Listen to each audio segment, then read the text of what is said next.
allez voir si c'est la même manière que les contrats d'exploitation minière se font, par exemple, comment on appelle ça, en Jamaïque, par exemple, en Australie. Vous allez halluciner. Vous allez halluciner. Donc, dans ce contrat-là, la Guinée se fait avoir, mais en beauté. Mais ce qu'il faut retenir, puisqu'il s'agit d'un bien individu national, donc, à tout moment, l'imprescriptibilité peut s'exercer, même quand ils ne seront pas là. Et puis nous, à ce moment-là, on va les vérifier dans ces contrats-là.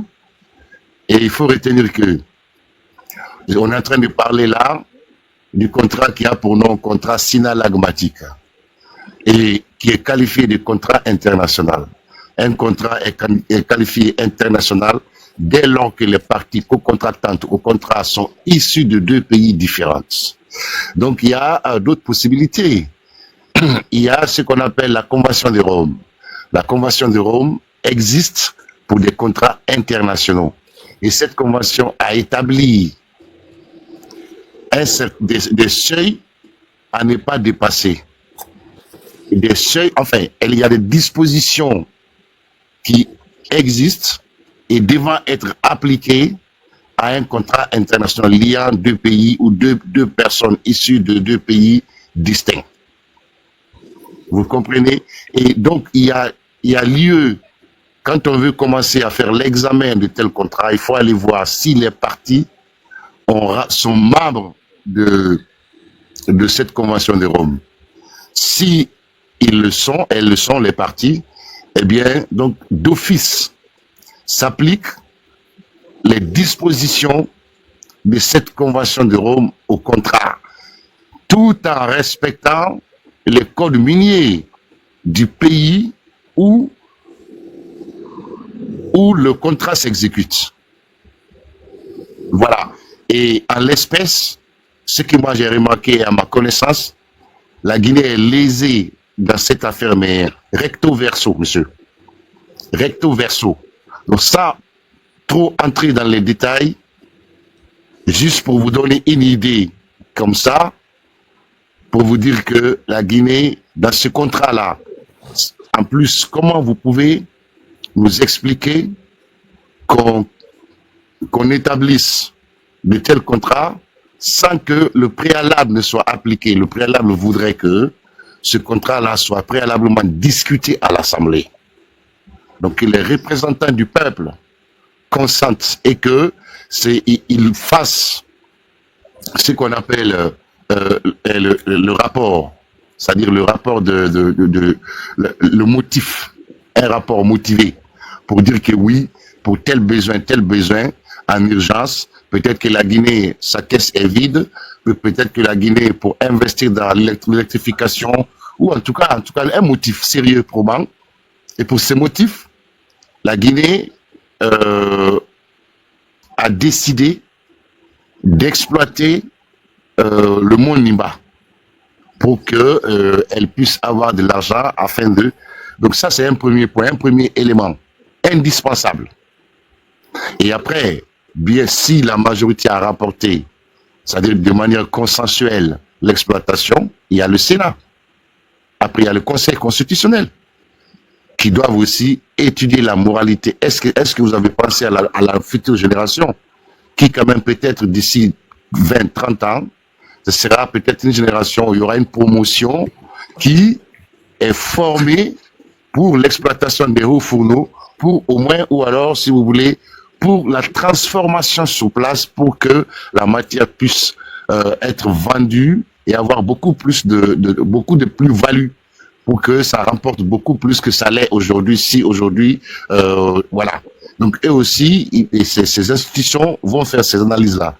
S'ils trouvent que c'est nécessaire aujourd'hui de faire ça, ben allez, donc eux aussi, ils vont valider. Et après, le chef d'État va se faire la signature finale. Donc, cette procédure préalable n'a pas été respectée parce que ce contrat, selon les informations, selon tout ce que nous, on a vu, ce contrat a été scellé en pleine période de transition. Donc, l'institution, c'est-à-dire que il y avait CNT, mais j'ai pas connaissance que ça fait objet du débat au sein du CNT, l'exploitation de Monimba. J'ai pas connaissance. Je peux me tromper là-dessus. Et si c'est le cas, le Conseil constitutionnel en a pris connaissance. Quelle a été sa réponse? Est-ce que elle a validé, elle a confirmé ou infirmé? Vous voyez? Donc il y a tous ces paramètres-là. Mais ce qu'il faut retenir, c'est-à-dire que même 20 ans, 30 ans, 40 ans après, on peut mettre en cause ce contrat-là pour aller y contrôler, pour savoir s'il y a un seul des éléments pouvant exposer ce contrat à la nullité absolue, à savoir la lésion, le dol et la clause abusive. Si un seul de ces éléments-là comporte le contrat, l'expose à la nullité absolue à tout moment et la Guinée peut porter plainte pour des dommages et intérêts. Mais voilà, l'espèce, ma réponse maintenant à votre question, la Guinée est perdante. J'entends des gens dire que non, ça a générer, je ne sais pas combien de milliers d'emplois. Il y a la mise en place d'une voie ferrée de je ne sais combien de kilomètres, etc. Mais cette voie ferrée est destinée à ne transporter que la bauxite et point barre. Et elle va pas faire office de transport des biens et des personnes, à ma connaissance. Donc, que les gens arrêtent de nous vendre ça comme si c'était un défi pour la Guinée, que ça va générer une manne financière qui permettra d'améliorer le niveau de vie des populations guinéennes. Donc, je m'arrête là sur ce contrat-là. Et ce que j'ai dit est certain. Je veux voir un juriste en la matière, ou en tout cas, c'est-à-dire une personne, un Guinéen qui vienne ici, et qu'on fasse le débat là-dessus. Et mais l'élément aussi le plus important, mais pourquoi et de quel droit il s'arrose pour signer un contrat sur un bien individu et qu'on refuse aux Guinéens d'accéder à ce contrat-là? De quel droit il s'arrose? Ce bien-là n'est pas un bien privé de je ne sais qui. Il est individu national. Il appartient à vous qui posez la question, à moi, à Pitaka, à Mamadi Doumbouya, à tout le monde. On doit y avoir accès pour prendre connaissance de son contenu, pour savoir quelle est la part qui revient à la Guinée et faire la comparaison par rapport à ce que j'ai évoqué tout à l'heure aux normes internationales à la matière. Et est-ce que les normes guinéennes aussi qui en est affiliée est respectée? Et puis qu'on sache réellement l'impact positif pour les populations. Pourquoi on nous cache ce contrat? On entend la personne qui est chargée d'ailleurs de ce contrat-là, qui nous dit, qui nous insulte, qui insulte notre intelligence en disant que si on étale le dossier de ce contrat-là, que ça s'étend sur 14 kilomètres. Mais vous vous rendez compte? Vous vous rendez compte cette dolosivité-là dans ce contrat? On nous les inflige de manière délibérée en nous prenant pour des débiles mentaux. Donc, en réponse encore à votre question, la Guinée est perdante dans ce contrat-là. Elle est perdante. Merci pour l'attention. En grosso modo, la Guinée, ce contrat n'a pas de vision pour la Guinée. Donc, c'est toujours comme ça, hein, parce que voilà, c'est toujours comme ça. C'est comme ils ne sont pas allés à l'école. Vous voyez, bon, moi je comprends rien. On part à l'école pour sauver le pays, mais on part à l'école pour vendre le pays. Mais quelle est l'importance oh, ça fait mal, ça fait très mal. En fait, j'ai écouté, pour compléter ce que disait le grand frère, j'ai écouté il y a 2 jours Nanyale, qui est le responsable de Transguinée, du Transguinée. Et il revenait sur l'avancement du projet en expliquant tous les investissements qui ont été faits et puis les perspectives. Mais en fait, quand vous les écoutez, ces gens-là, ils ont l'impression, mais malheureusement, on n'a plus de journalistes pour leur poser des questions. Voilà, ils expliquent comme si c'était bon pour la Guinée. Ben oui, mais cette année, Simandou même pas rapporté 0 €. On est en déficit. Je vous explique pourquoi. Clairement. D'abord, au niveau de Simfer 3 et 4, ils ne payent pas d'impôt sur les sociétés pendant 8 ans. 8 ans. Exonéré pourquoi? Exonéré d'impôt sur les sociétés parce qu'en fait, il y avait, quand Mamadi est arrivé, c'était Winning Consortium qui devait faire le Trans-Guinée. C'était le seul qui avait signé une convention avec la Guinée. Et Rio Tinto était en discussion encore. On avait même mis dehors. Quand Mamadi est arrivé, qu'ils sont revenus. Donc, c'était Chalco qui était en discussion avec eux. Donc, c'est Winning Consortium qui devait construire les rails. Ils avaient déjà commencé les travaux, balisage, c'était même jusqu'à Farana. Quand Mamadi est arrivé, on a dit non, au lieu de 2 rails, parce que le professeur Alpha Condé voulait faire en sorte que chacune de ces sociétés construise sa voie ferrée. C'est des discussions de ce type-là, ou voire même de l'autre côté vers le Libéria, parce qu'il y avait des discussions. Mais quand Mamadi est arrivé, il dit non, il veut qu'ils travaillent ensemble sur le Trans-Guinée. C'est-à-dire pour la co-entreprise qui a été créée là. Mais Trans-Guinée, à ce moment-là, Rio Tinto a dit, nous, pour qu'on rentre dedans, il faut qu'on soit exonéré d'impôts. Ils ont exonéré 8 ans parce que les investissements étaient colossaux, notamment pour une construction. Allez, écrivez, vous qui êtes là, pour voir si ce que je dis n'est pas vrai. Écrivez sur Google, Winning Consortium, exonéré d'impôts sur les sociétés. L'une des sociétés 8 ans, l'autre pendant 5 ans, ils ne payent pas d'impôts sur les sociétés. Ils ont fondé sur quoi cette Oui, c'est-à-dire que pour que les deux puissent travailler sur la co-entreprise, ils ont demandé des avantages. Parce qu'il y a eu, c'est un marché, c'est donnant-donnant. C'est lors de la dernière discussion à Shanghai, parce qu'ils s'étaient rencontrés à Shanghai. Avant, parce que quand Mamadi a arrêté tout le monde, tout le monde a arrêté. Les Guinéens ont dit Mamadi tape sur la table, etc. Au lieu de 2 fois ferré, Mamadi va avoir 1 fois ferré.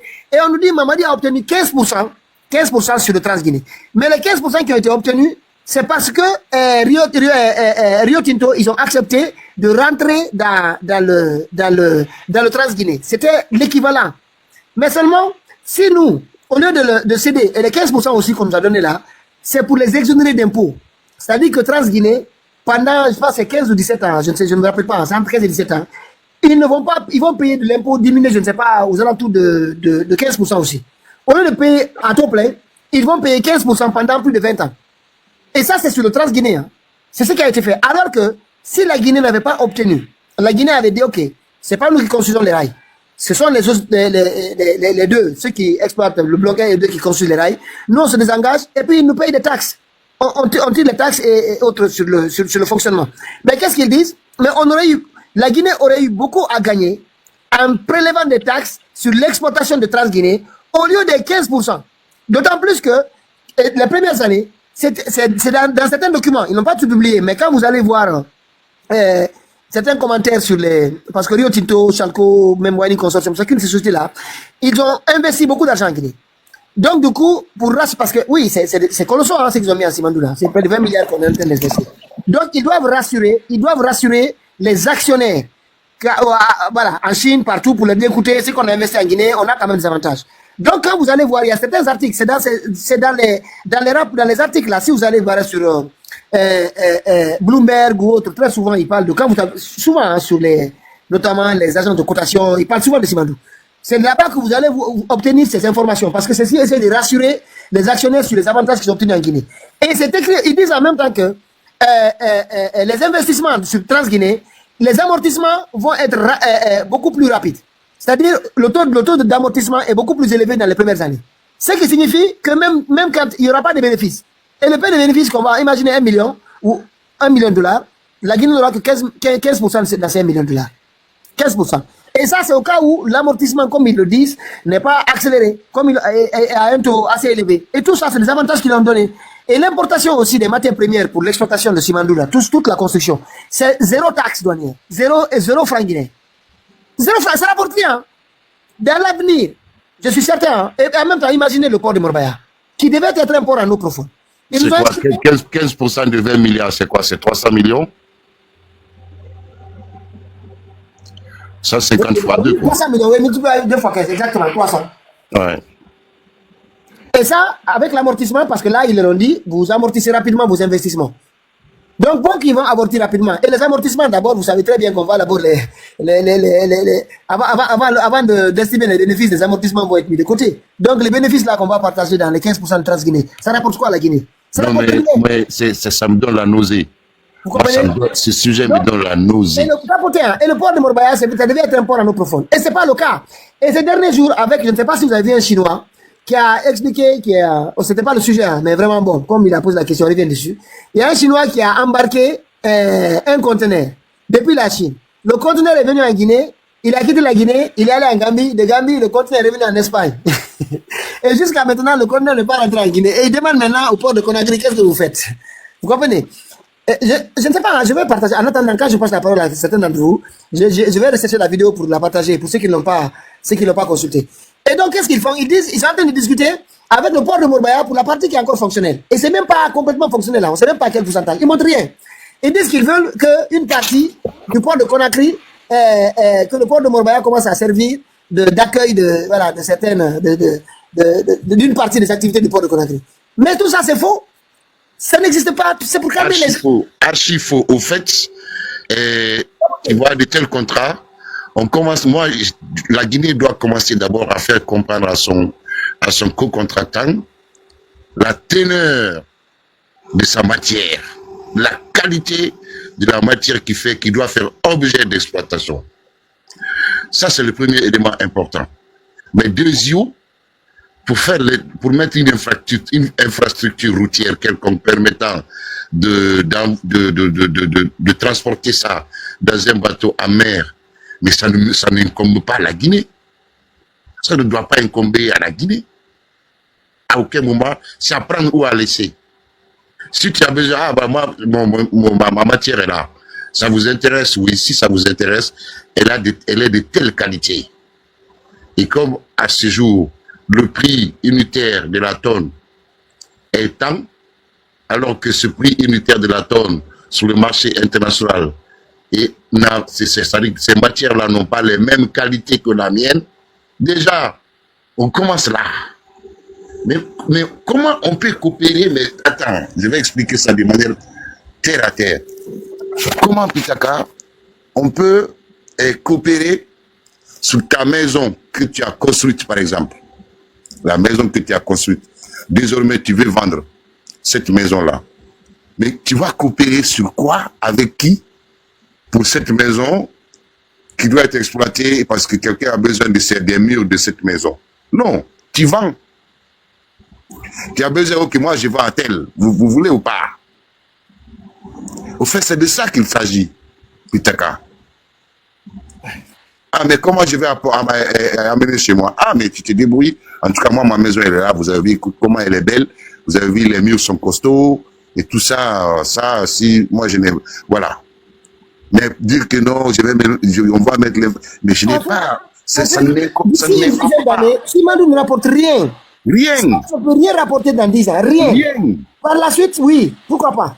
Mais pour l'instant, d'ici une dizaine d'années... Même par la suite, je sais à quoi tu te réfères là pour dire que après les 8 ans de période d'exonération, que ça va commencer. Mais non, les 8 ans là, c'est du vol. Ça n'a pas géré en plus. C'est du vol. Non, mais c'est que tu vas trouver que là-dedans, il y a des gens qui ont consenti ça parce qu'ils ont négocié pour qu'eux, ils prennent les 8 ans d'exonération, que ce soit payé à eux. Après, ils disent, non, on met ça dans le contrat, mais ne vous inquiétez pas, nous, on va défendre ça. Ouais. Mais vous avez vu ça où? Ouais. Je te dis, il y a plein de dolosivité dans ce contrat-là. Plein de dolosivité. Mais nous, on va démêler tout ça au moment venu. On va démêler, on va tout mettre au clair avec des preuves palpables, avec des comparaisons incontestables, probantes, pour dire que voilà ce qui doit être, ce qui est applicable, en sachant que la convention que j'ai évoquée, c'est disposition prime, je dis bien prime, sur les lois internes des pays co-contractants au contrat. Mais tout ça, c'est technique. Et je ne vais pas tout dire ici, la déonto ne me permet pas, mais juste pour donner quelques bribes de connaissances à la matière. C'est à perte. C'est à perte. Bien, ça me donne la nausée. Ça me donne la nausée. C'est pas possible. Le PDG a protégé ça, quoi qu'on dise. Ouais. Hein? Oui, ça, il faut dire. Et je crois que même le professeur, d'ailleurs, Lassana Conté et tout ça là, il n'aurait jamais accepté que le Simandou, à ces jours, soit exploité sur la base des informations, en tout cas de la clé de répartition que nous apprenons sur ce... Mais Fori, regardez, par exemple, vous avez parlé du PDG, on parle souvent mal d'ici. Regardez CBG. En 1963, oui, c'est ça. Allez chercher 46%. un prêt. Il a même contracté un prêt. Il a financé pour avoir pour combien pour cent? Vous imaginez? Ce qu'on ne peut pas faire aujourd'hui, le gouvernement ne peut pas faire ça aujourd'hui, c'est que lui a pu faire dans ces années-là. Voilà. 46%. Et à l'époque, la Guinée n'avait pas assez de techniciens en la matière. Hein. Et puis il avait plus besoin d'argent que ces gens-là. C'était des gens archaïques, mais qui avaient une connaissance, un peu de connaissance. Le seul technicien, alors, c'était Karim Bangoura. D'ailleurs, c'est lui qui a négocié, c'est lui qui était à la base de cette négociation. C'était le seul technicien. Mais Moi, malgré ce taux très réduit, ce pourcentage très réduit de techniciens, à l'époque, ils ont réussi à obtenir 46%. Même les rails, c'est les Américains qui ont financé. Mais oui, mais c'est ce que je te dis, c'est ce qui est applicable à la matière. Moi, le bien est là. Si tu te démerdes pour mettre dans le bateau et l'amener chez toi. Il faut dire, vraiment, ils étaient... Moi, je pense qu'ils ont dit, lui, là... Mais maintenant... Est-ce que c'est pas à cause de ça qu'ils ont dit, lui, là, il est trop compliqué en négociation. Si, il va demander à tout le monde, donnez l'argent, on investit, et puis nous, on vous rend votre argent. Parce que c'est pas ça. C'est qu'il a fait. Pitaka, ce que j'ai envie de dire, c'était des années 60. Mais oui. Des années 60. Et des années 60 à nos jours, il y a une forte demande de cette matière. Parce que beaucoup d'entreprises de métallurgie ont été créées depuis tout ce temps-là. Donc, ils ont besoin de cette matière pour qu'elles puissent fonctionner. Et ces entreprises-là, elles ont besoin de ça. Donc, si on se réfère à la règle du marché entre l'offre et la demande, c'est qu'aujourd'hui, c'est coté. C'est demandé 10, 15, 20, 30, 40, 50 fois plus qu'à l'époque. Et à cette époque-là, ils ont obtenu 46%. Ouais. Mais comment à ce jour, où c'est très coté, et à l'époque, la matière qui a été exploitée en Guinée n'avait pas la même teneur que celle aujourd'hui qui est en train d'être, qui est susceptible, ou en tout cas, selon les informations qui a commencé à être exploitée aujourd'hui. Ouais, cela démontre que la Guinée ne fait que régresser de façon, les cadres, on n'a pas de cadre intellectuel. Hein. Oui, mais parce que 1960 et aujourd'hui, il y a une régression totale. Non, mais ce coup-là, son équipe là, ils ont été des garçons quand même, ce coup-là. Vraiment. Voilà. Oui, mais monsieur, au fait ça là, Pitaka, on n'a même pas besoin d'être garçon ou femme. La chose, elle est tellement précieuse que c'est ces films internationaux qui en ont besoin, mais c'est eux qui se plient. C'est eux qui se plient. Et si eux, ils ont réussi 49%, aujourd'hui, on commence à discuter 75% pour la Guinée, en sachant que même 25% ces multinationales ne sont pas perdantes. Pitaka. Elles ne sont pas perdantes. C'est à coup de milliards. À coup de milliards, si tu as 25% dans une quelconque affaire, mais tu n'es pas perdant. Non, sincèrement, Fourie, c'est ce que je reproche. Si moi je comprends, c'est peut-être il a fait ça pour qu'il puisse se présenter, hein, parce que ça fait un cadeau pour... Mais maintenant, voilà, je venais sur cette partie-là. Maintenant, ils ont, enfin, sur le plan politique, on a voulu faire croire aux Guinéens que, là, il va exploiter Monimba et puis il est en train de se présenter, donc on va voter pour lui parce qu'il a une bonne vision pour la Guinée, parce que quand sera exploité Monimba, la Guinée s'en sortira. Mais c'est du pipeau. Si 46% n'a pas développé la Guinée, mais par quel miracle 15% pourra développer la Guinée, s'il vous plaît? Quel miracle? Ouais. Donc, on parle des années 60, 46%. Et aujourd'hui, on nous parle de 15%. Mais les 46% n'ont pas développé même Bouquet, là où l'exploitation se faisait. Ça n'a pas développé Bouquet, ça n'a pas développé Kamsar, ça n'a développé aucune seule, je dis bien une seule préfecture guinéenne, à plus forte raison, la Guinée entière. Mais comment, par quel miracle, par quelle baguette magique, eh bien, 15% pourront développer la Guinée? Et dites-moi, sincèrement, il y a une logique, quoi, c'est simple. C'est simple. À comprendre ça, on n'a pas besoin d'aller à Harvard, on n'a pas besoin de sortir je ne sais de quelle école pour comprendre que si 46% n'a pas résolu un problème, que 15% ne pourra jamais résoudre ce problème-là. Ça, c'est simple. Donc voilà, je te dis, ça me donne la nausée. Parce qu'ils se sont laissés, ils se sont fait avoir, mais, et après la nôtre, c'est pour la future génération. Moi, non, ce qu'on va faire, c'est la montagne. Les enfants là, dans ces préfectures Kérouané, Beila là, ils vont voir ces montagnes là dans les livres. Alors que rien ne s'est passé dans les préfectures là. Oui, mais c'est comme nous, nos générations, on a vu, personne de nos générations ne sait que la minière là, que tu vois, la minière Amdallah comme Kasser, que c'était des montagnes comme Kakoulima. Oui, je sais pas.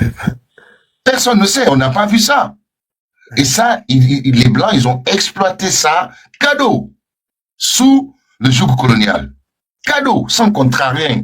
Mais c'était des montagnes comme mon Kakoulima. C'est rasé. C'était des mines, 100%. 100%. Quand tu commences après Bessia, quand tu viens, tu traverses là, juste avant même, comment dirais-je, Concasser, tout ça, c'était des montagnes. Les routes là n'existaient pas. Pour aller en ville, il fallait prendre les pirogues. Il fallait prendre les pirogues pour aller en ville. Ou alors c'était de l'autre côté. Mais oui. Donc nous-mêmes, on n'a pas vu ces montagnes-là. Donc les générations qui vont venir dans 30 ans, 40 ans, on leur dira que le monde, il y avait le monde Nimba, se trouvait ici. Mais ils vont trouver des arbres là-bas, peut-être des constructions dessus, si la Guinée s'est développée à ce point. Mais nous ne serons plus là. Et nous, nos arrière-grands-parents qui ont vu ces montagnes-là, de la minière, de la belle vue. On n'appelle pas belle vue parce que c'était belle, mais c'était une montagne qui était là-bas, qui était belle, qui faisait une belle vue. C'est pour ça que ça a pris ce nom, belle vue. Donc toute la minière, et Afia, et Kenyan, et tout ça, c'était des montagnes comme Kakoulima. Comme Kakoulima. Qui a été rasé. Voilà, donc c'est pour ça que des fois, les gens, on nous dit que Conakry est assis sur la mine, parce qu'il devait creuser, mais malheureusement, arriva à l'indépendance. Ouais. Voilà, ça c'est une réalité, mais cette exploitation a été faite de manière abusive, c'était du vol, carrément du vol, aucun contrat. Aucun contrat. Et à l'époque, c'est des camions qui ont transporté ces minéraux-là dans les bateaux, les camions Éclude. On en a vu certains qui étaient restés en Guinée. C'était des gros camions costauds, des pneus, faisaient la taille humaine. Hein. Ouais. Ouais, ça, on les appelait les Écludes. Voilà, donc, mon Nimba, ça va être pareil. La génération qui sera là 30 ans après, et le temps que cette génération, c'est-à-dire la naissance, le temps qu'ils grandissent, qu'elle ait 30 ans, c'est-à-dire 60 ans plus tard, on va leur dire, ah, ici, il y avait mon Nimba. Comme tu l'as dit, ils vont voir les photos, etc. Peut-être que les images de l'exploitation aussi, mais ils vont trouver tout est rasé, et que ce qui est fou, ils vont trouver toujours que la Guinée ne s'est pas développée. C'est-à-dire que l'argent qui devait découler de cette exploitation permettant de développer la Guinée n'a pas été au rendez-vous. Mais en plus, ça bousille la faune et la forêt. Ça bousille nos rivières. Ça bousille nos fleuves même. Certains fleuves environnant ces endroits-là. Ouais. Voilà. Et c'est la nausée. La nausée. C'est la nausée. C'est la nausée.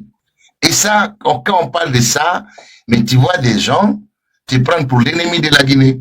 Des gens pensant que toi, tu ne connais rien en plus, quoi. Mais moi, je parle parce que c'est un domaine que j'ai exercé, que j'exerce encore si on m'envoie le dossier, à éplucher tout. Tout.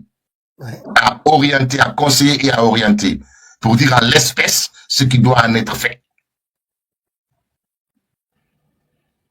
Voilà, c'est dommage. C'est dommage. Et après, les gens, ils viennent, mais c'est des arguments, ça, c'est du pipeau. On vous a insulté en vous disant, bon, nous, on investit, vous, quelle est votre part? Mais j'ai pas de part à investir. Mon bien, il est là chez moi. Quelle part vous me demandez à investir? Si tu investis parce que tu dois investir pour faire l'infrastructure permettant et basta. Si tu veux pas, laisse, va. Rentrez chez vous, vous n'êtes pas obligé, monsieur.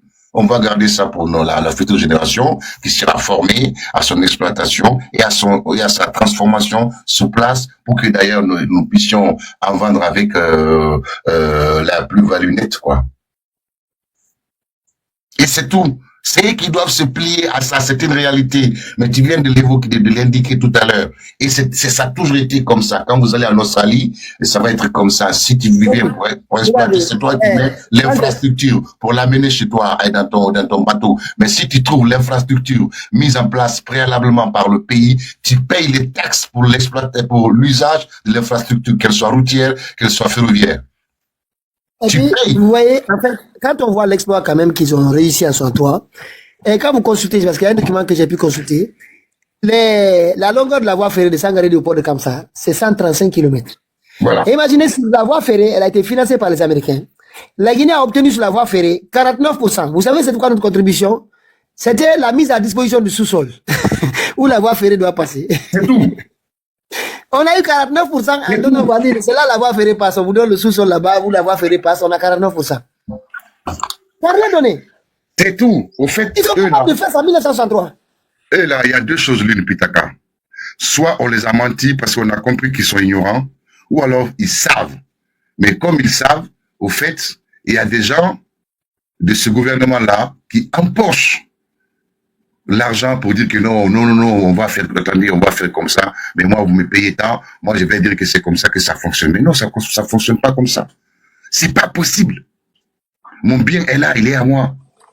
Moi, je crois qu'ils ont fait ça, peut-être ils veulent obtenir, comment dirais-je, leur mandat, 7 ans de mandat. Parce que. Mais ça ne sert à rien. Quel mandat, voilà, 7 ans, ça sert à quoi?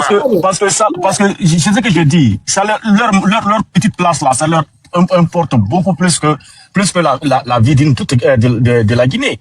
Non, vous savez, c'est pour cela que quand Mamadi nous dit qu'il a obtenu 15% sur le rail, la Trans-Guinée, il faut lui dire que Sékou Touré, il a mis à la disposition de la terre, seulement le sous-sol, il a obtenu 49%. Maintenant, et en plus, cette terre mise à disposition, on paye les taxes pour ça. Mais oui. Mais oui. La société qui exploite. Oui, on paye les taxes pour ça, bien que l'infrastructure soit construite par la partie co-contractante, mais le fait d'user mon sol, tu payes. Bien sûr. Bien sûr. Oh, les zéros. Depuis qu'on a dit ça, j'ai commencé à réfléchir. Okay. Tu nous as sorti là-bas. Ok, merci quand même. Merci quand même. On est sorti complètement du sujet. C'était l'affaire de la mine Gracie haute là. Makalo, si vous êtes là, je dis camarade, la prophétie il est tranquille. Comment? Ce qui se dit là. On a eu l'affaire de la mine Gracie là, avec le capitaine d'Ardis. Ah. Vous avez presque tout dit. Non, on n'a rien à dire maintenant. J'écoutais Fourier Alpha. Comme je suis un peu occupé là. Tu sais, quand Fourier Alpha est là, c'est bon de l'écouter. Ah oui. Tu sais, Girassi, Pitaka, moi j'avais dit ça lorsque les gens sont sortis, comment ça dit, ils ont fermé les radios. J'ai dit, moi j'avais dit ça, moi je n'ai jamais compati pour les gens là, parce que je sais que c'est des vendus. C'est nous qui avons sauté ici, je me rappelle. Moi, j'avais sauté ici. Non, c'est pas bien. Moi, j'ai refusé catégoriquement. Mais la méthode, même la forme, tu vas comprendre qu'il y a quelque chose dans tout ça là. C'était la seule manière pour que lui reste au pouvoir, c'est de payer les gens là. Et puis, la mine Girassi, regarde, il n'avait même pas, lorsqu'on avait entré, la première fois il est monté sur nos médias. Moi, c'est là-bas, j'ai dit, le gars là, c'est un danger pour la République. Donc, ceux qui veulent le croire, ils n'ont qu'à le croire. Moi, je sais qu'il va avec CNRD. Avant la sortie de l'information là, je ne pouvais pas imaginer ça quand même. Je sais qu'ils sont malhonnêtes, hein, mais je ne pouvais pas. Et juste pour encore bien donner plus d'informations, tu sais, Dabondi là, Bessia, tout ça là, vous avez vu, c'est la rocher qui est creusée dans laquelle la route passe pour monter. Mais tout ça, c'est des montagnes, c'était des montagnes. Tout ça, c'était des montagnes. Ça allait jusqu'à Kakimbo. Oui, là, surtout là, quand on passe là par Bonfil, là où il y a le. Voilà, tout ça, c'était la montagne qui faisait Conakry. La dernière montagne se trouvait à Kassa, qui, elle, était 100% rocher. C'est ça qui a été cassé, qu'on a mis au port là-bas, là, pour faire le digue. Donc, non, c'est grave, hein. Ils ont dénaturé Conakry, C'était très, très, très, très, très beau, très, très, très belle. Très, très, très belle. Ils ont tout cassé, tout ramassé, gratuit, cadeau, sans aucun contrat. sur la colonisation. En plus, en exploitant nos arrière-grands-parents, c'était ça que il y avait la chanson là, Simitimuna Sandemuna, Ariletifu Kakuluma Geama. Ah, c'était ça. C'était à cette période. C'est quoi? Ça date de quoi? 100 ans, 120 ans? Juste pas plus. Donc, nos enfants, et ça va se passer dans le temps moderne, après l'abolition de l'esclavage et toute exploitation de ce genre-là abusive, sous nos yeux, grandement ouverts, et on va concéder à 15% nommés. Mais Fori, le monde Nimba, à mon avis, nous les Guinéens, on doit se lever pour dire moratoire. Sincèrement, on peut pas, les deux poumons de la Guinée forestière, Simandou et Nimba, et puis les deux montagnes de Simandou. Franchement, pour moi, c'est beaucoup, hein. C'est beaucoup. Qu'est-ce qu'on a fait plus que le monde entier? On n'a qu'à d'abord faire un moratoire sur Nimba, comme on fait les Ivoiriens, qui ont fait une réserve naturelle. On laisse Nimba de côté pour l'instant, comme Simandou, tout le monde a dit, on doit couper. Ok. Il n'y a pas d'urgence, oui, parce qu'en attendant, l'exploitation se fait sur l'or et diamants. Ça suffit largement. Moi, Mamadi Tombisi Billahi, moi, c'est l'une de mes premières luttes en Guinée. Nimba, là, on va arrêter. On va va pas transformer la Guinée forestière en désert. Ça, c'est pas normal. Ouais. Dans 20 ans, ça sera un désert, alors que c'était une forêt tropicale. Qu'on trouve rarement dans la sous-région. Mais il y avait des fleuves à Conakry, très, très, très, très beaux. Il y avait des grottes à Conakry, tu pouvais rentrer à Daboundi, là-bas, là, tu rentres là-dedans, tu vas jusqu'à Kakimbo. Il faut dire Demoudoula d'abord. Demoudoula, c'était une forêt où il y avait des écureuils, des oiseaux. Non, voilà. Demoudoula, c'est une forêt. Au fait, ils ont dénaturé Conakry, mais tu ne peux pas imaginer. Moi, mon grand-père, il nous explique, il nous fait les soirs comme ça, quand il est content, il nous expliquait tout. Tout. Et ils sont nés à Conakry. Il est né à Conakry en 1919. Non, mais Fori, Demoudoula, c'est un crime quand même. Hein. Ce qu'ils ont fait là-bas, c'est un crime. Mais tu parles de Demoudoula, mais il y a d'autres. Il te dit la belle vue. La belle vue, le nom ne vient pas comme ça. C'est les Blancs qui ont donné le nom de la belle vue parce que c'était beau à voir.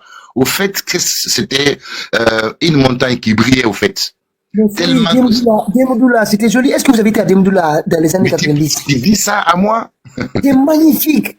C'est une forêt, c'est comme on voit en Europe ici des parcs. Mes deux villages sont de Conakry. Le village de mon père, c'est Dixine. Le village de ma mère, c'est Kaporo. Donc, nous, quand on avait 10, 11, 12 comme ça, 13 ans, mais on allait vers Demoudoula pour récolter les fruits sauvages là. Oui, Cantigny, comment on appelle ça encore, à Moronda, il y avait tout ça là-bas, à côté. Il y avait la brousse à partir de Amdalaï. Oui. Il y avait même un fleuve, comme il y a une fleuve, hein. Je vous dis, c'est vraiment un fleuve. Les gens l'avaient complètement là-bas. Bon, il y avait des gens. Pitaka, c'est là où on appelle la Fossidé. Ouais. Mais Pitaka, c'était beau là-bas. C'était beau, tu voyais. Le ministère de l'urbanisme là. Tu voyais les poissons dans une eau propre. Dans ce ministère là, il y a des gens qui doivent aller en prison. Donc il y a des gens qui doivent aller en prison dans ce ministère là. Je vous assure, ils ont vu tout ça. Ils ont vu tout ça se passer devant leurs yeux ici. Ils sont fermés les yeux. Tu peux pas croire. Même là, le fleuve qui a, comment on appelle ça, le fleuve normalement Demoudoula qui descend à Demoudoula et qui est en face de l'ambassade actuelle des États-Unis là. Et puis le fleuve passait là-bas, hein. C'est là-bas ça descendait. Là il y en a plus. Mais on appelait là-bas souci. Souci, c'est-à-dire il y avait shit. Il y avait shit d'eau, très beau, Pitaka, très très très beau. Nous on y allait, mais Pitaka tout seul à l'époque. Tu peux pas aller seul. Voilà, parce que j'avais peur. Voilà, nous, on y allait groupe. On allait à 6, à 5, à 8. Et puis, en période des mangues, mais on venait, nous, on a fait l'enfance là on grimpait des mangues comme ça. Ça n'appartient à personne. Nous, pendant les vacances, on quittait Sandra-Valley, on venait parce que nos parents avaient couché à Boumou. Donc, on allait à Demoudoula. Mais nos parents, les adultes avaient peur d'y aller. Parce qu'il y avait souvent des jeunes repris qui se cachaient souvent là. Mais quand on est petit, on est enfant, ils s'en fichent. Ils s'en prennent pas aux enfants. Donc les enfants, nous, on pouvait circuler là-bas sans aucun problème par rapport à des agressions voilà. Parce que ça arrivait aussi, hein. C'était vraiment une forêt, hein. Mais c'était magnifique. Franchement, c'était très, très beau. Une forêt dense. Au fait, le soir, quand tu passais, tu sentais le froid qui s'y dégageait. Mais oui, mais ça date pas de longtemps. On est en train de parler de 30-35 ans là. Même pas 20 et quelques. Je vous dis à 25, 26 ans. Oui, mais si tu reviens encore 30-35 ans, c'était encore la route bitumée. C'est limité à Ratoma là-bas, là où il y a la boîte oxygène là. C'était là-bas où la route, c'était là-bas terminus. Et tu sais, le pont de Kakimbo là. Tu sais que Pitaka là-bas, c'était les palmiers. On coupe 2 palmiers et on attache 2 avec les câbles. On met d'un côté et puis l'autre aussi, on attache 2 avec les deux palmiers. On attache avec les câbles. Et quand Alakabon vient, tous les passagers descendent. Le chauffeur seul, il traverse. Après, les passagers traversent maintenant avec leurs bagages. Ils embarquent, ils continuent s'ils vont vers Kaporo, Nongo, etc. Et au retour, pareil. Mais ils s'étaient pas bitumés. Ça date pas il n'y a pas longtemps. Pitaka, j'ai regardé ça. Moi, quand je devais aller en vacances chez mes oncles à Kaporo, mon père m'amenait au stade et me donnait au chauffeur pendant que mes oncles m'attendaient à Kaporo. Mais quand on venait à Kakimou, c'était ça, on descendait tous. À la Kabon traverse, je traverse, et il y a l'apprenti qui veille sur moi. Et puis quand on va arriver à mon carrefour, au carrefour de Kaporo, il y avait des oncles là-bas qui m'attendaient. Oh, il est à Brafa, Brafa. Voilà. Au retour, c'était pareil. Ou alors, je suis accompagné par un des oncles. Ça date pas, j'ai pas de 35 ans, peut-être 35 ans. C'est pas seulement le vol, c'est qu'en fait, ils ne prévoient pas. Ils détruisent tout. C'est pas seulement, si au moins ils volaient que les fonds publics et puis ils se cassaient, ça allait encore. Mais je vous assure, le ministère de l'urbanisme là, il y a des gens qui ont fait des choses. Sincèrement, ils doivent faire la prison. Ils ont détruit. Il y a des lieux à Conakry qui étaient magnifiques, on devait faire des vrais parcs dans ce pays, des vrais parcs que personne ne devait toucher. Ils sont allés, ils ont bétonné tout. Et maintenant, pendant les saisons de pluie, tout le monde commence à pleurer. Ah, il y a l'eau dans ma maison, l'eau a emporté les gens. Mais quand vous construisez dans le fleuve, on fait comment? C'est extrêmement grave. En tout cas, moi, j'espère que les gens, un jour, on va trouver des vidéos des gens qui ont filmé des Moudoula, au moins dans les années 96, 17, 18, vous allez voir ces vidéos. Non, les photos existent. Les photos existent au ministère de l'Urbanisme. Les photos existent, mais si tu vois, Pitaka, les photos prises des années 1900, mais tu vas dire que non, c'est pas qu'on a créé ça. Tu sais, les îles commencent à Dixine. Dixine et Bellevue n'étaient pas collés, hein. C'est la route, là, le pont, là, qui a relié les deux. Et puis là aussi, Conakry est en train de s'étendre encore. Il n'y a aucun endroit où on réserve une forêt, hein. Vous imaginez, c'est ça le problème qui se passe. Il y a déjà, on a construit, Mamadi a construit une cité par là, Mamadi a construit une cité par là. Personne ne se dit, on a prévu un grand parc quelque part. Non, Kakimbo qui restait, une partie est prise aujourd'hui par le président. C'est là qu'il a érigé les immeubles jumeaux, là. Et apparemment, il a acheté tout ce qu'il y a aux alentours. Voilà. Et c'était la forêt dense là-bas. Forêt dense. Forêt dense. Je te dis, tu n'oses pas y rentrer seul. Impossible, Pitaka. Impossible d'y rentrer seul. Ces gens-là, c'est des irresponsables. Et je vous dis qu'on a créé en train de s'étendre jusqu'à Dubrika. Bien, la chaleur qui va faire chez nous, ça va être comme Bamako. Non, la seule chance qu'on a, on a une pluviométrie qui est dense. Ça aide. Mais aujourd'hui, cette pluviométrie a des conséquences. On a vu l'année dernière, hein, ça fait quoi? Les eaux des ruissellements ont emporté combien de personnes? Parce qu'il n'y a pas de passage d'eau. Oui. Voilà. C'est partout. Alors qu'à l'époque, il pouvait pleuvoir à Conakry. Les mois d'août, moi, je me souviens bien, il va beaucoup pleuvoir. Mais l'eau passait, l'eau coulait, il n'y a pas de souci. Quand Mamadi va partir là, nous, on regarde la pluie, on attend juste qu'il y ait une grosse pluie. Partout où la pluie est passée là, c'est sa route. Vous allez quitter. On va vous rembourser, mais vous allez quitter, c'est sa route. Nous, on n'a pas dit à la pluie de choisir. Hein. On va la regarder. Si elle passe dans ta maison là, tu quittes. C'est ça, ils ont défait par endroits, ils ont emblayé, ils ont remblé, tout ça là, et voilà, donc ça a défait.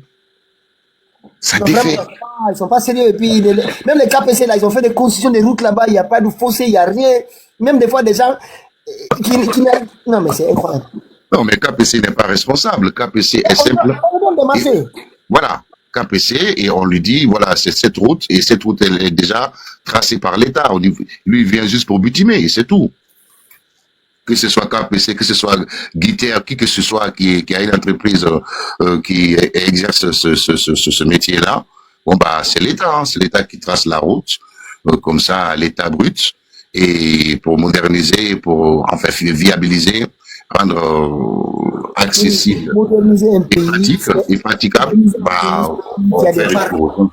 un pays doit avoir des espaces verts. Oui. Ça fait partie de la modernité d'un pays. Mais regarde, par exemple, il y a Kamayen, ils ont laissé Kamayen, heureusement. C'est pas là-bas, l'imam est en train de construire entre, je ne sais pas, entre la mosquée Faisal, je ne sais pas. Il est en train de, l'imam, comment il s'appelle là? Non, c'est pas possible. À quelle manière? Hey, cet endroit-là, personne ne va construire là-bas. Tu vois, c'est tout ce qu'on a. Du cimetière jusqu'à Donka, montant là, comme le camarade a laissé là-bas, là, personne ne va toucher. Et Bassikolo aussi, enfin, qui est en face de, enfin, qui est parallèle au palais là. On ne devait pas toucher là-bas. Oui, vraiment. Voilà, ils ont tout remblayé, ils croient avoir bien fait, quoi. Ils ont mis du béton. Non, mais je ne sais pas ce qu'ils font. En fait, vous savez, pendant la saison des pluies, parce que moi j'ai étudié à Tombo 2. C'est là que j'ai fait de l'école primaire. Et pendant la récréation, Tombo 2 là, c'est juste derrière le palais. Voilà. Donc, il faut jouer là. C'est Tombo là où il y a Hôtel de l'Unité là. Voilà, exactement. Derrière l'Unité. Donc, derrière là-bas, il y avait une petite forêt. Exactement. Et l'eau venait là, parce qu'il y avait même une petite mangrove. Oui. Tout ça, ils ont tout enlevé, ils ont mis du béton partout. Partout. Et puis ils s'en félicitent, hein. Et les gens sont contents de voir des guirlandes. Ils voient des guirlandes. L'environnement a été détruit. Attendez la prochaine pluie, on va voir. On va parler chinois là-dessus. Alors que c'était bien, il y avait un lac là, tout ça, tu as vu, c'était beau, quoi. Comme ça, à l'état sauvage. Bonsoir. Hein. La nostalgie du pays. La nostalgie du pays. Non, les dérives. C'est pas la nostalgie, mais des dérives. Fori Alpha, voilà, il y a de ces liés. Quand on a un bon dirigeant, on t'envoie à l'intérieur du pays. Fori Alpha, je te jure. Ah, grand. Directement, tu vas quitter là-bas. Hein. La nature à l'intérieur du pays, c'est extraordinaire. Quand je vois des vidéos ici, ça me donne des frissons, frère. Billahi. Non, franchement, on a, c'est-à-dire, Dieu a doté ce pays de la plus belle nature au monde. Tout. Quand je suis venu ici aux États-Unis, j'ai vu ce qui se passe ici, là. J'ai compris que ouais, nous avons des choses que nous ne parvenons pas. Tu as vu vos parcs là-bas? Oui, le Central Park, bien sûr, c'est extra, c'est bien aménagé. Le Central Park. Tu as l'impression d'être dans une grande forêt, non? D'accord, tu t'assois, il y a les écureuils, c'est-à-dire c'est propre, tu t'assois, tu prends de l'air, c'est impeccable. Voilà. C'est impeccable. Et là, dans ton parc là, c'est les hommes qui ont planté. Nous, oui, on parle des parcs qui étaient naturels. Le Central Park, c'est naturel. Hein? Le Central Park, c'est naturel. C'est naturel. Il y a beaucoup de choses. Non, mais ils ont remodelé seulement, mais c'était presque. Oui, ils ont travaillé, ça a été. Seulement, ils ont aménagé. C'est comme si toi, tu partais à Guinée. Tous les arbres. Mais tu reconnais un parc naturel par les grands arbres qui sont là-dedans.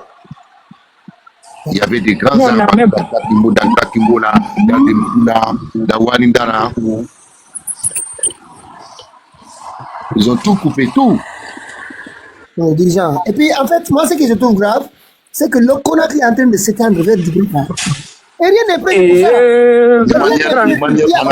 Nulle part. Tu ne vas même pas. Grand. Moi, je vais vous dire une chose. Nous, par exemple, à Koya, dans la zone industrielle de Manéa, nous avons déménagé là-bas dans les années 2000. Mais c'est là-bas on cherchait les bois morts pour l'aménage, tout ce qui est de trucs là pour la famille. Il y avait là où on pouvait aller chercher les bois, tout ça, envoyer à la maison. Mais au fil du temps, j'ai constaté, on n'a pas du tout remarqué, hein, mais un jour là, j'étais arrêté, j'ai essayé de regarder en bas, dans les bas-fonds. Mais tout était rempli. Non, mais c'est pas possible. Même dans les cours d'eau qui sont là-bas, les gens sont partis construire dedans. C'est grave. Non, mais c'est extraordinaire.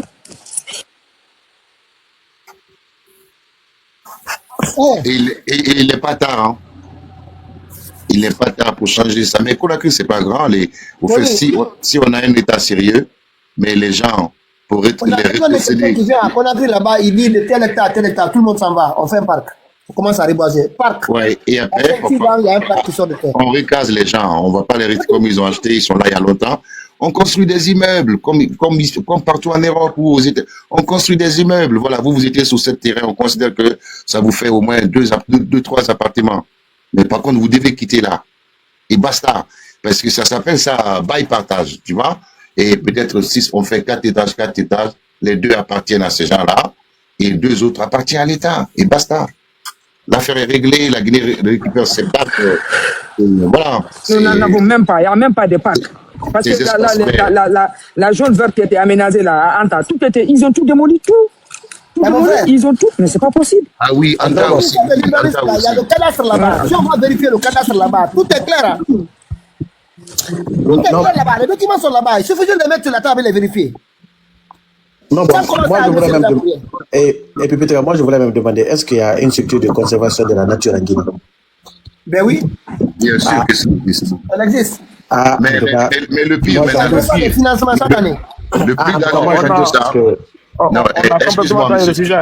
On a Excusez-moi. Là. Oui, mais celui-ci est intéressant, très, très intéressant. Parfois, on revient au sujet. Mais le pire encore, c'est de voir les gens pousser la mer. C'est encore pire. Kori, je vous assure que jusqu'à maintenant, les gens m'ont pris pour, comment on appelle, quelqu'un qui est radioactif. Mais croyez-moi, j'ai même pas encore un tiers encore des ennemis que je vais avoir dans ce pays. Ça va se multiplier, hein. Parce que tous ceux qui sont au bord de la mer, là, du premier au dernier, ils sont tous partis. Moi, j'ai dit à tout le monde ici, je vous répète encore à nouveau, j'ai grandi devant, à côté de l'immeuble de Brikimomo, à Sandervalia, au premier. Nous, quand on rentre dans la mer, là, écoutez, hein, quand on rentre dans la mer, on prend la mer, on fait le tour de Conakry jusqu'au palais. Le seul endroit où on nous bloque un peu, c'est au niveau de Kansamori. Parce que là-bas, les militaires, si ce n'est pas les enfants, ils disent non, il faut faire le tour de Kansamori pour retrouver l'autre côté. Sinon, il n'y a aucun endroit qui nous est interdit dans la mer. Aucun endroit. Jusqu'au port, vers le port de Conakry, Temeretaï, partout. Nous, on avait le droit d'aller partout. Aujourd'hui, il n'y a même pas 5% d'accès à la mer pour les jeunes à Kano. Même ça, 5%. Partout, ils ont mis des immeubles privatisés. Les enfants n'ont plus le droit d'aller comme nous, on allait pêcher des crabes quand il y a la basse marée. Rien. Ils ont tout privatisé. Vous voyez de quelle manière là? Libanais, Guinéens, qui viennent de Bouroualta, pêcher, tout le monde, vous allez tous quitter. Vous allez rendre. C'est pour cette raison qu'il y a des inondations. Nous, on ne connaissait pas ça avant. Pourtant, nos maisons là, c'est vraiment des maisons fatiguées à Sandabalia là-bas. Demandez. En Pétraka, tout cela, c'est parce qu'il y a un manque de vision réelle. C'est parce que dans notre pays, il n'y a pas de vision réelle pour le développement de la nation. C'est tout.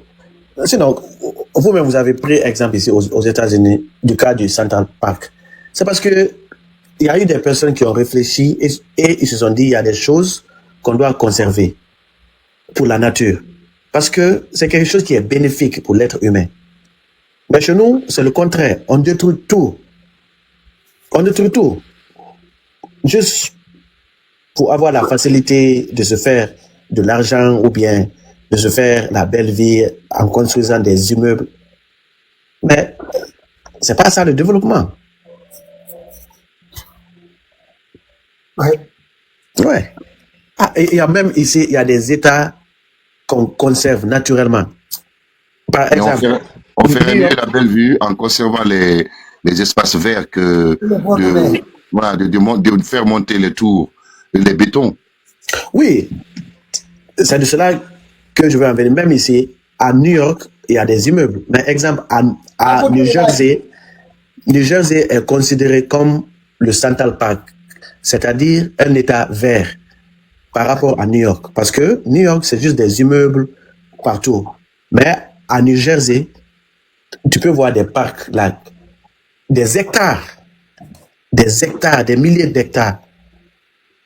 Tout est vert. Parce qu'ils ont décidé de conserver cela, parce que c'est bénéfique pour la nature et pour les êtres humains aussi.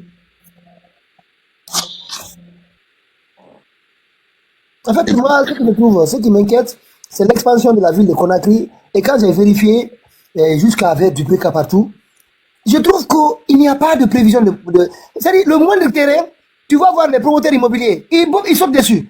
On fait les immeubles. Mamadi fait les immeubles. Mamadi fait les... Ourara! On a besoin d'espace vert. Ça va devenir Bamako. Dans ces conditions-là, ça va devenir Bamako. C'est pas normal. Allez seulement voir. Allez vérifier seulement. Google Maps, s'il vous plaît, vérifiez Google Maps. Vous allez vous tenir la tête. C'est ce qui est en train de se passer dans ce pays-là. C'est pas normal. Pitaka, comment? Oui, vas-y.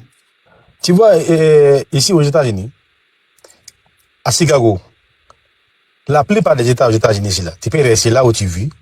La nuit, à partir de 18h, tu vas voir des antilopes. Comment, ils vont venir jusqu'à ta portail. Tu es là, tu te regardes, tu les regardes. Des antilopes. Partout, il y a des arbres. Aux États-Unis, partout, il y a des arbres. Là où il y a des appartements et des maisons, ils ont réservé un endroit uniquement pour les animaux et puis qui sont là. La nuit, à partir de 18h, 19h, tu ne fais que voir des antilopes. Même là où je te parle, là. Si je sors dehors, là, je mets ça en vidéo, tu vas voir les antilopes. Ah oui, ça quand même, je peux le confirmer parce que même moi ici, dans mon appartement, à quelques mètres, ils peuvent venir jusqu'à ta porte. Moi-même, ma voiture, là, si j'ouvre, là où j'ai vu, là, j'étais en bas, là, comme je me suis monté en haut. En bas, moi, quand j'ouvre la porte des dépôts, je mets ça là. Demain matin, tu mets caméra, tu vas voir que non, il y a 4-5 qui sont rentrés là-bas. Mais comment est-ce que un pays sous-développé qui sont en voie de sous-développement, comme la Guinée, ils ont tout vendu. Tout, même les maires là, les gens viennent payer 3 mètres au bord du fleuve et puis ils essaient encore d'agrandir, pousser la mer. Ouais. Pour construire. Mettez le béton, le ciment, un siècle là, pour faire descendre là. Pour construire. Ouais. C'est un état voyou. Quand même, c'est que tu as tout réservé, tout quand même là, tu payes de tout. Il nous a préservé tout ça là. Tu ne peux jamais faire sortir, à tout qu'on a écrit, hein. Tous nos pères indépendantistes, tous les gens qui se sont battus pour l'indépendance de la Guinée. Hein? Aïda Mafri Bangoura. Elle a défendu la Guinée. Attends, Fourier Alpha West. Ouais. Vous vous rappelez de ces arbustes-là dans la ville de Kaloum, dans le passé? Oui. Très joli là. Mais c'est ça qui était dans le stade aussi, tout le long à l'entrée là. Voilà, sur toute l'avenue là. Je me rappelle bien de ça. C'était partout, pendant la saison des pluies là, il y avait des trucs qui sortaient, vous avez des petits fleurs au jouer avec. Il y en avait partout, aujourd'hui allez voir. Ouais. Je me rappelle bien de ça. C'est incroyable. Ils ont disparu. Ouais. Ils ont disparu, oui. Pitaka, sans me couper là, même à Cancan. Quand tu rentres à Cancan, tu peux parcourir dans la voiture pendant 5 minutes, 10 minutes, avant d'arriver à l'université Juris Minier Cancan. Tu peux parcourir pendant 20 minutes dans la voiture. Tous les routes, ce sont des arbres. À gauche, à droite, c'est des arbres, mais il y a le goudron qui fait au milieu. Ouais. C'est beau à vivre. C'est où tu es quand même vraiment. C'est pour cela, moi, je ne peux pas finir à remercier que tu es. C'est que tu es mort. Tous nos pères indépendantistes, là, ils sont morts. Ils sont morts sans avoir des états. Non, ça, on continue. Bon, je laisse que tu es. Bon, je prends compte, malgré tout, quand même, la puce réservée. Non, prophétie, même Alpha Condé s'est battu pour la nature. Moi, il a mis quelle nature? Il y a eu du déboisement. C'est là. Tu commences là. Oui. Tu sais, on a parlé de certaines petites choses. Bonjour. Non, si là, aujourd'hui, on laisse Alpha Condé, on laisse tout le monde, on parle de la réalité guinéenne. Parce que vraiment, c'est trop, ça fait mal, hein. Ça fait mal. Je préfère, ouais. Ça fait mal, très, très mal. Oui, mais ça ne date pas d'aujourd'hui. Oui, mais ça. Il faut venir aux États-Unis, tout le monde dit que les États-Unis. Oui, mais monsieur, ça ne date pas d'aujourd'hui. Chez nous, on n'a pas la culture écologique. Ça ne date pas d'aujourd'hui. Arrêtez, ça c'est faux ça. Non, on l'a pas, sinon. Pourquoi vous parlez des bétons alors maintenant? Pourquoi vous parlez des bétons, vous? Pourquoi vous parlez des bétons aujourd'hui? Non, mais c'est maintenant qu'on fait ça. Mais c'est qui ça? C'est ma bague, c'est un CNR10. Mais on n'a pas. Tu vois? C'est un CNR10. Non, mais c'est pas ça. Non, mais c'est que vous les lions de masque, nettoyer, il y a ordure, nettoyer. Ça pas une histoire de CNR10 ou pas. C'est que vous avez prononcé qu'on parle de la nature. Pitaka, vous êtes d'accord avec moi qu'en Guinée, on n'a pas la culture écologique. C'est faux, je m'inspire en faux. Il y avait quand même ça. Mais, est-ce que je peux répondre? De tous les quartiers dont vous avez parlé tout à l'heure, est-ce qu'en aménageant ces quartiers, ils ont prévu des grands parcs arborés? Non! C'est qu'on n'a pas, nos dirigeants successifs n'ont pas eu la culture écologique. On a d'accord ou pas? Non, est-ce que vous êtes d'accord? Non. Admettez est-ce que vous êtes incohérent? Vous venez de dénoncer. En plus, c'est nous qui sommes incohérents. Bien sûr, vous êtes incohérent. Mais vous êtes incohérent. Vous venez de dénoncer. Non, mais Alpha, c'est moi, c'est ma génération, c'est pas mon grand, hein, attention. Mais tu as le kilo quand même. Bah oui, mais... que non. Oui. Alors, C'est pas est-ce que histoire d'avoir le kilo. je peux placer une ou pas? Allez-y, grand frère, allez-y. J'ai même pas fini mes phrases, mais tu vois, c'est ça le problème, franchement. Non, non, tu as avancé des choses, il va te répondre. Après, tu Oui, je vais écouter, oui, oui. Voilà. Allez-y, grand frère.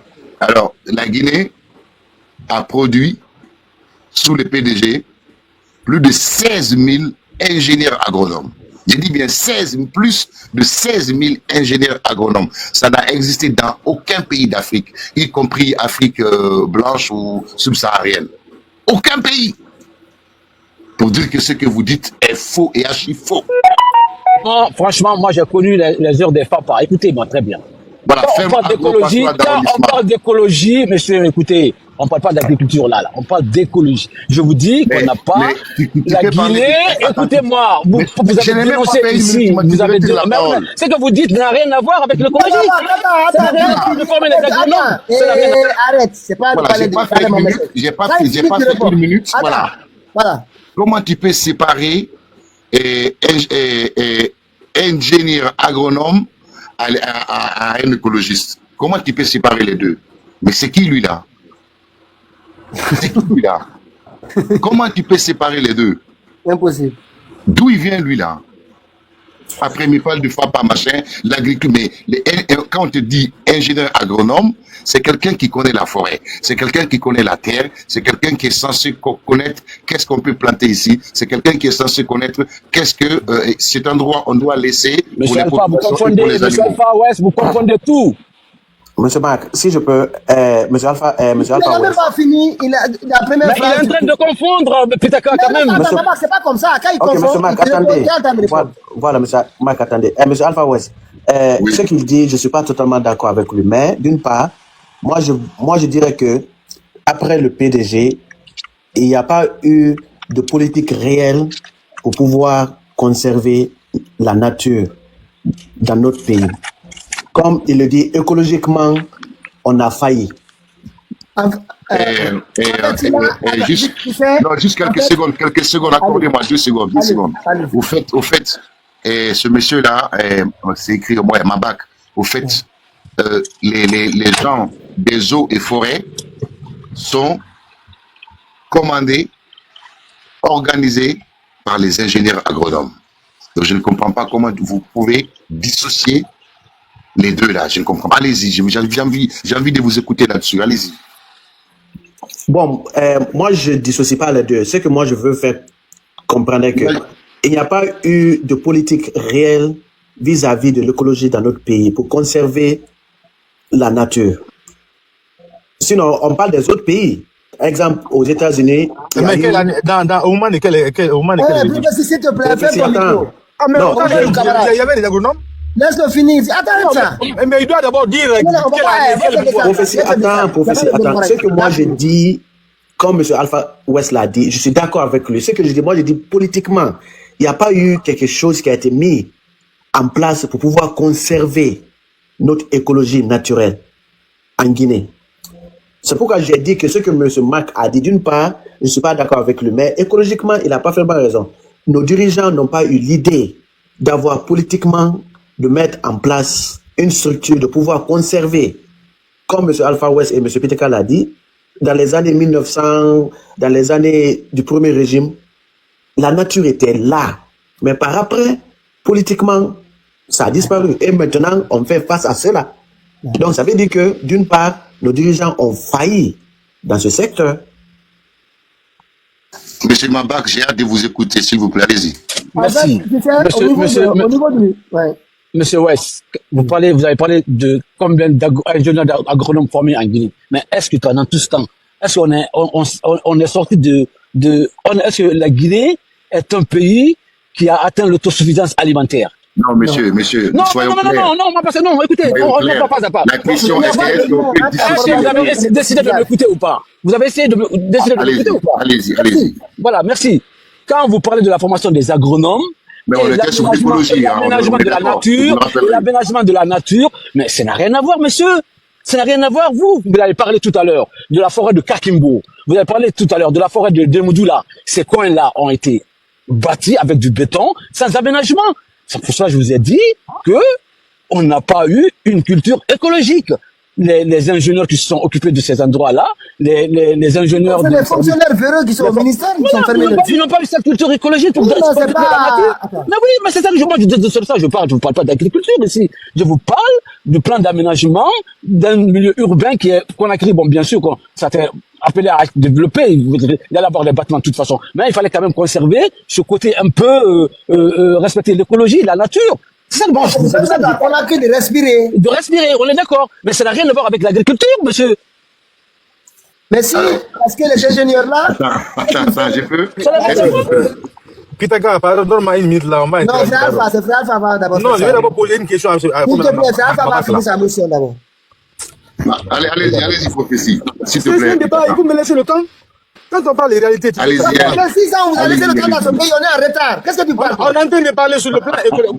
On est en train de parler malheureusement. Pendant 6 ans, Attends d'abord. on est sorti. Moi, j'ai une question, pas toi, à ma bac là, avec monsieur Silla. Maintenant, quand on parle sur le plan économique, qu'est-ce que nos gouvernements n'ont pas à épargner ça là? C'est autant de Sékou Touré ou bien autant de Conté? Pourquoi? Attends. Non, si c'est autant de Sékou Touré, moi je vais vous parler. Si c'est autant de Sékou Touré, je vais les citer. Le premier régime a conservé la nature. Le premier régime veillait à ce que la nature soit respectée parce que tout le long de la route du Niger, de Palais Sékou-Touré jusqu'au Palais du Peuple, il y avait des acacias, comme ce que tout à l'heure là. Et quand il y avait des fêtes, on faisait la peinture blanche autour de ces arbres. Donc, c'était vraiment arboré, c'était joli, même si les maisons n'étaient pas, bon, c'était des petites maisons, mais c'était quand même mignon. C'est bon, je suis satisfait. Oui. Vous avez bien, comment on appelle? Non, mais comme il dit, il y avait des acacias tout au long. Oui, tout au long. Là, moi, je ne suis plus dans le débat. Aujourd'hui, ça a disparu, c'est vrai. On parle maintenant dans les... Franchement, pour être honnête avec vous, monsieur, honnête. Et tu sais, ma bac, moi, ce que je trouvais bien, c'était que pendant le printemps, là, quand ça fleurit, il y avait pendant la floraison, là, ça donnait une atmosphère mais franchement, c'est incroyable, là. C'est incroyable, quand même, c'est qu'on a... Je pense que c'est à partir de la Deuxième République qu'on a commencé à avoir du béton en Conakry. Voilà. Ok, c'est bon, vraiment, je suis satisfait. Attends, tu sais, ma bac, on jette la pièce sur la Deuxième République. Mais imaginez que pendant la Première République, il y avait des subventions, parce qu'il n'y avait pas suffisamment de fonds. Donc, mais il y avait chaque secteur trouvait sa petite subvention. Donc, il y avait quelque chose qui était fait quelque part, pour aussi petit que ça soit. Et quand on a fait l'ouverture, on nous a dit d'ouvrir nos économies, on a ouvert nos économies, mais il n'y a pas eu l'arrivée de capitaux. Tu comprends? Oui, d'accord. On a privatisé le secteur, mais on n'a pas exigé l'arrivée des capitaux. Et ils ne sont pas rués non plus comme ils ont fait au Sénégal ou à Côte d'Ivoire. Pourtant, ils nous ont exigé comme la Banque mondiale. Oui, mais M. Pitaka, non, ils nous ont menti. Quand on donne des hectares à M. Santilo pour le quartier des chemins de fer et qu'on nous érige des bétons sans qu'il y ait d'aménagement là-dedans, c'est la Deuxième République, ça commence par là. Je suis désolé. La privatisation s'est mal passée, on est d'accord. Hein? On est d'accord, ça s'est mal passé. Parce qu'en fait, moi, ce que je leur reproche, c'est les négociations avec la Banque mondiale et le FMI. C'était, si vous nous demandez d'ouvrir, de privatiser, vous devez investir quand même. Vous demandez de privatiser, on privatise et on donne à quelqu'un qui n'a même pas 5 francs pour réinvestir, pour redémarrer les usines. Donc les usines étaient à l'arrêt parce qu'il n'y avait pas de capitaux pour les relancer. Et l'État s'est désengagé parce que c'était la pression qui était mise en place aussi par toutes ces institutions-là. Allez vérifier les articles, allez vérifier, y compris certains rapports de la Banque mondiale. Vous allez trouver que toute cette politique-là, elle est venue d'eux avec leur pression. Parce que c'était en échange de cela, il fallait investir, etc. Ils ont dit de brader tout, mais on aurait dû au moins leur dire, écoutez, si on ouvre, vous envoyez les capitaux pour remplacer l'État. Mais vous n'allez pas dire à l'État de partir, et puis il n'y a plus personne qui prend la place. C'était ça l'erreur. Oui, mais Pitaka, même avec un manque de capitaux, mais l'État doit exiger qu'il y a des secteurs à conserver. Il y avait la pression. Hein. Oui, mais ok. Mais même avec la pression, mais c'est chez toi. C'est chez toi. Donc, il faut garantir certaines choses, soi-disant que il y a ces secteurs que moi, je veux conserver. Parce que c'est bénéfique pour le pays. En plus, les gens là auraient compris parce qu'ils savent comment est structuré chez eux. Voilà. Mais Fori, il y a des Ok, souvent on dit c'est pas les usines, hein, c'est les petites unités industrielles. Mais peu importe. Si on nous dit, vous les fermez, ok, vous les privatisez, on est d'accord. Reprenez chaque unité industrielle, mettez de l'argent là-dedans, et puis au moins vous faites de l'argent. Mais on nous a dit de fermer, et puis ils n'ont pas investi. Mais regarde, en face de... Tout a fermé partout, les gens ont dit qu'on a fermé toutes les usines. À à Conakry, en face de Anta, il y avait une forêt là-bas. Mais c'était des plantes qui avaient été mises là par des gens. C'était pas naturel. Il y avait quelques arbres naturels là-dedans, mais c'était, comment on appelle ça d'ailleurs? On dit le bois d'allumettes. C'était long, c'était beau. Les fruits d'allumettes, là, c'est là-bas, maintenant, le nom d'Anta est venu. C'est là-bas, parce qu'il y avait des productions d'allumettes, là. Oui, Voilà. jusqu'à la forêt d'Anta, là, la forêt d'Anta. Exactement, monsieur Entreprise, Alpha. entreprise. Non, quand on était gamin, comme on fabriquait des allumettes, on disait même que c'était des arbres pour faire de l'allumette. Maintenant, Ouais. au forêt aussi, il y en avait aussi. Nous avons aussi imprimerie, Patrice Lumumba, et nous avons aussi au forêt des usines de production de Kinimax, à travers des vénins du serpent. Donc, Sékou Touré a tout mis en place. C'est Sékou Touré deuxième régime parce que les Guinéens voulaient aller rapidement vers le bonheur. Et Sékou Touré voulait commencer, qu'on commence d'abord à travers les difficultés qu'on vient rapidement vers le bonheur. Les Guinéens, c'était trop tôt. C'était trop tard. Maintenant, après, laisse-moi venir parler, laisse-moi parler là, tu me parles. Pas ici. Pardon, faut pas, t'as pas une fois. On ne parle pas. Tu vois? Il n'y a pas commencé à n'importe quoi pas ici. Les Guinéens voulaient aller rapidement vers le bonheur. Quand tu es venu, il a dit que non. Qu'est-ce que vous voulez? La liberté. Prophétie. Apparemment, la dictature, la confiscation du pouvoir, la date de camarade. Voilà, faut pas se mettre à t'acharner sur le professeur ici. En Guinée, il y avait des aérodromes. Non, pas professeur. On parle l'histoire. En Guinée, moi, quand j'étais petit, là, il y avait des aérodromes. Et quand l'avion vole, chaque jour, on part là-bas. Il y a des vols qui venaient. Comment on parle dans un pays avec des alacabons partout? Déguédou, il y avait des aérodromes. Moi, quand j'étais petit, là, on partait là-bas, là. On partait pour faire des vols, là. Il y en avait à Déguédou, il y en a. Tanga, il y en avait. C'est quoi, il y en a. Sigiri, il y en a. Des aérodromes, il y en a. Combien d'avions atterrissaient là-bas? Il y en avait. Putain, moi, j'ai tout fait ça à l'enfance, Déguédou. Les avions venaient là-bas, on vient, tous les enfants, on venait. À Cancan, on venait prendre les mangues là. Quand les terrains là reviennent là, tout le monde vient ramasser les mangues. Gratuit. Mon frère. Hey, il parle des avions, il parle voir aussi cueillir les mangues. Franchement. Non, c'était la compagnie Air Guinée régionale et quelquefois des cargos qui C'est les gens qui déplaçaient les officiels et les prisonniers. Ah ouais, les prisonniers. Les aérodromes là, c'était pour les prisonniers. C'est pour Non, mais la compagnie, non, mais putain, la compagnie. Il y a combien de gens qui venaient en Guinée? Il y a combien de gens qui venaient en Guinée? Non, mais la compagnie Air Guinée interrégionale le faisait quand même. Interrégional, il y en avait. Déguédou, Cancan, Sigiri, Conakry. Qui a pris l'interrégional? Oui, mais c'était les plus privilégiés qui prenaient, peut-être, oui. Ok, nous qui sommes là. Ok, nous qui sommes ici. Combien d'entre nous peut citer un de ses parents qui a pris cet avion? Ah, moi, mes parents ont pris, oui. Moi, mon père prenait, ma mère prenait, la Guinée, voilà. Ah, si? Ah, si, c'est ça. Cancan, Sigiri, Conakry. Papa. Air Guinée, quand vous parlez de réalité, il faut goûter les gens. Ouais, moi aussi. Mais c'était pas cher, hein. C'était à la portée de tout le monde. C'était à la portée de tout le monde. Il faut avoir de la C'était vérité. pas cher. C'était fait pour que les Guinéens puissent se déplacer. Faut pas nous C'était ça le dire, c'est que tu dis but. aujourd'hui. il y avait l'avion quand même, ça faisait l'énergie. Fori. Oui. Sortez les photos. On peut voir les aérodromes là. Sortez les photos. Moi, j'étais là, je dis, en bas dans les archives, dans les années 80. Mon frère, Non, mais c'est un hangar avec une route. Non, on a bien dit des aérodromes, on n'a pas dit des aéroports. Oui, c'est On a bien dit des aérodromes, oui. C'était pas c'était pas les aérodromes. Attends. Il y avait des aérodromes. À Cancan aussi, il y avait des trains qui venaient là. Oui, à la baie. Les trains qui sont partis. Il y en avait. C'est où c'est les blancs? C'est les blancs, mais Sékou Touré a maintenu ça là. C'est où c'est les blancs qui ont mis ça? Attends, qui parle de Attendez, qui parle de Pourquoi Avion. Ah, faut qu'on... C'est le hangar. Attendez, Allô, Pitaka. Allez-y, grand. Voilà, alors, parlant des hangars déjà, même l'aéroport Bessia, alors était hangar. Ben oui. Voilà. C'est le grand hangar là-bas. Voilà, même l'aéroport de Bessia était hangar. Mais sauf que les avions étaient des vrais avions. La Guinée avait même des MiG. Des MiG. Oui.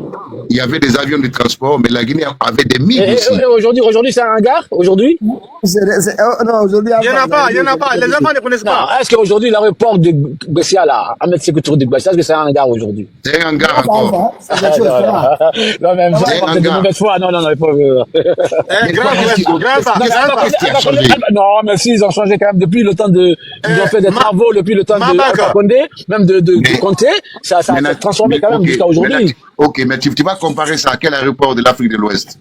Ah oui, mais ça a connu une amélioration. Non, attends, soyons sérieux. Là, de Guinée-Bissau, on dépasse Guinée-Bissau, alors là, dépasse moi, j'ai une question à Pitaka. Non, professeur, ferme ton micro, c'est moi qui donne la parole ici. Mabak. J'ai une question à vous. Oh, tu m'écoutes ou quoi?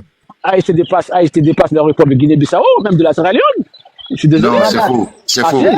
Sierra Leone, c'est impossible. Non, c'est faux. Ah ouais, je dis ça au hasard, parce que j'ai jamais été là-bas, mais bon. Voilà, je dis ça au hasard. Alors ça, c'est pas bon. Ah non, Pitaka, dis-lui que...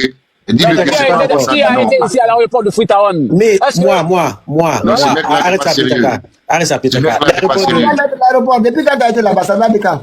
Qui, moi? Non, Pitaka, l'aéroport de Guinée dépasse l'aéroport de Freetown. Arrête ça. Ah, quand même. Mais non. Alpha, ouais, arrêtez ça. Ça fait même pas 2 ans. 2 ans, ça fait même pas 2 ans. Arrêtez ça. L'aéroport de Je vous dis que l'aéroport Bessia, ça reste encore un hangar. Non, mais quand même, Freetown, Guinée-Bissau. Monsieur Alpha, ouais, c'est quand même de l'escalator là-bas. Hein. Non. Mais tu te rends compte, l'escalator, simple escalier. Tu me parles de l'escalator. Non, escalator. Mais tu te rends compte de ce que tu me dis là? Oui, mais ça a de l'amélioration. Ah oui, também. Mais c'est pas possible. C'est-à-dire quand on parle de l'aéroport, il faut parler. Non, mais c'est l'intérieur. Oh là là, c'est pas possible. L'intérieur. Vous avez dit ici que autant du premier régime que c'était un hangar. Je vous ai dit, est-ce qu'aujourd'hui c'est un hangar? Vous dites que c'est un hangar. Oh, c'est un aéroport. Non, je suis désolé, ça a pris une autre dimension. Quand même, il faut le reconnaître. Ne soyez pas de mauvaise foi. Mais je suis de bonne foi. C'est vous quand même. Mais ça fait combien de temps que vous n'avez pas été en Guinée? Ça fait combien de temps que vous n'avez pas été en Guinée? Mais vous donnez, Monsieur Mabak, pardonnez-moi, mais Monsieur Alpha, ça fait combien de temps que vous n'avez pas été en Guinée? Non, Monsieur Mabak, vous donnez des exemples. Ça fait combien de temps que vous n'avez pas été en Guinée? Oui, mais Monsieur Mabak, Monsieur Mabak, vous donnez des exemples sur des faits dont vous n'avez pas vu, vous venez de dire là tout à l'heure. Ça, c'est la mauvaise foi, ça, c'est vouloir mentir pour avoir raison. Non, j'ai vu l'aéroport de Conakry se transformer, moi. Je vais au profit des gens. Non, mais attends, vous êtes un monsieur de l'exil depuis 3 régimes, vous êtes en exil. Vous n'avez pas vu l'évolution. Faut le reconnaître. Monsieur, aujourd'hui, le monde est devenu un seul village. Monsieur Alpha, ça fait combien d'années que vous n'avez pas été en Guinée? Ça n'a rien à voir. Ça ne veut rien dire. C'est pour enquêter sur la vie privée des gens. Non, c'est pas... C'est un homme public. Monsieur Alpha est un homme public. C'est un artiste. C'est un patrimoine. Monsieur Alpha, c'est un patrimoine culturel. Mais voilà. Il ne faut pas l'abuser non plus. Non, mais je n'abuse pas. Je vous ai juste demandé parce que je me suis dit que comme vous avez été quand même un opposant farouche à quelques régimes guinéens, vous n'avez pas pu voir l'évolution de l'aéroport de Bessia. Voilà, c'est peut-être que c'est pour ça que vous n'avez pas... Il n'y a pas d'évolution. Écoute-moi maintenant, est-ce que je peux en placer une? Je peux placer une? Je vous écoute, allez-y. Voilà. Alors, à part l'escalator, il y a quoi d'extraordinaire sous ces hangars-là? Monsieur Alpha West, arrêtez ça, s'il vous plaît. Je vais vous dire. Il y a maintenant un coin VIP. Il y a maintenant la salle d'embarquement est très aménagée avec restauration. Et il y a des magasins de duty free qu'il n'y avait pas avant. Voilà. Attends, Mabak. Oui. Regarde la façade de l'aéroport de Freetown, regarde la façade de l'aéroport de la Guinée. Voilà. Rien qu'en voyant son dôme, on sent qu'il y a un truc, quoi. Pitaka, arrêtez ça. Ok, maintenant, quelle est la capacité actuelle de l'aéroport de Freetown et de la Guinée? Oui, voilà, la capacité, exactement. Arrêtez ça. Exactement. C'est pas plus de voyageurs en Guinée qu'en Sierra Leone. Mais Pitaka, c'est un Léonais, hein, c'est pour ça qu'il défend. Hein. Moi, je suis... Voilà, donc...